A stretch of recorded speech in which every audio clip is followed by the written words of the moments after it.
திரு கான்ஸ்டன்டைன்ட்டே தொடங்குறேன். என்ன அடிப்படையில் இந்த விமர்சனங்களை முதலமைச்சர் வச்சிருக்கிறாரு?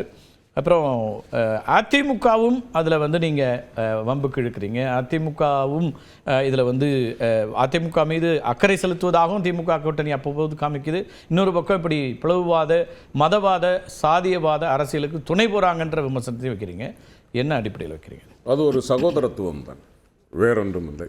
இந்த தமிழ்நாட்டு மண்ணில் திராவிட இயக்கங்கள், திராவிட இயக்கத்தின் கொள்கை இயக்கமாக இருக்கிற திராவிட முன்னேற்றக் கழகம், அதனுடைய நீர்த்த வடிவமாக இருக்கிற அதிமுக, இந்த இரண்டும், இதில் அதிமுக அதன் கொள்கைகளுக்கு நேர் எதிராக இப்பொழுது சமீபத்தில் நடந்து கொள்வது என்பது வருந்தத்தக்க. தெளிவாக சொல்கிறாங்களே, கொள்கை வேறு கூட்டணி வேறுங்கிறதுல நாங்கள் தெளிவாக இருக்கிறோம். கொள்கைங்கிறது வேட்டி மாதிரி, கூட்டணிங்கிறது துண்டு மாதிரி, எப்போ வேணால் நாங்கள் இதை பண்ணி போடலாம். நேற்றுக்கு திரு ராஜேந்திர பாலாஜி மற்றவர்களாம் சொல்லக்கூடியதை பார்க்குறோமே. அது பேசுகிறதுக்கு நல்லா தான் இருக்குது. அப்படின்னா அவங்களுடைய கொள்கை என்ன? முதல்ல திராவிடம் தான் அவங்களுடைய கொள்கையான ஒரு கேள்வி இருக்குல்ல. சகோதரர் எடப்பாடி பழனிசாமி அவருடைய ட்வீட்டில் சொல்கிறாரு, எங்களுடைய குருதியில் ஓடுகிறது.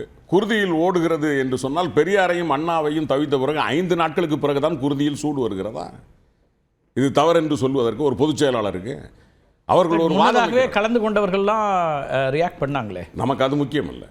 கலந்து கொண்டவர்கள் அவர்கள் ஒரு குருட்டுவாதத்தை வைக்கிறார்கள். நாங்கள் அங்கே இருக்கிற போது கவனிக்கவில்லை. நான் கேட்பதே, ஒரு மாநாட்டில் நாம் கலந்து கொள்கிறோம் என்று சொன்னால் நடக்கிற நிகழ்வுகளை நாம் கவனித்து கொண்டு தான் இருக்க வேண்டும். ஒருவேளை அவர்கள் கவனிக்கவில்லை, பொதுச் செயலாளர் கவனித்து கொண்டு தானே இருந்திருப்பார். ஒருவேளை அவர் கூட வேறு ஏதாவது இருந்திருந்தால் அவருடைய கருத்திற்கு அது போய் தானே ஆயிருந்திருக்கும். இதே ட்விட்டரில் அவர் போடுவதற்கு, ஒரு கண்டனத்தை தெரிவிப்பதற்கு எதற்கு 5 நாட்கள்? அதை அவர்கள் தான் சொல்ல வேண்டுமா? நாங்கள் தெரியவில்லை என்று.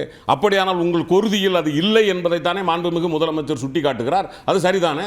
உங்களுக்கு அது இருந்திருந்தால் அந்த வேகம் வந்திருக்க வேண்டும் அல்லவா? அண்ணாவையும் பெரியாரையும் நீங்கள் எப்படி, அதுவும் கூட ஒரு பாரதிய ஜனதா கட்சியினுடைய ஒரு கொள்கை கூட்டணியில் அவர்கள் போய் உட்கார்ந்திருக்கிறார்கள், அதற்கு நாம் விலக்கு கொடுப்பது என்பது வேறு. ஒரு இந்து மதம் அவர்கள் நீதிமன்ற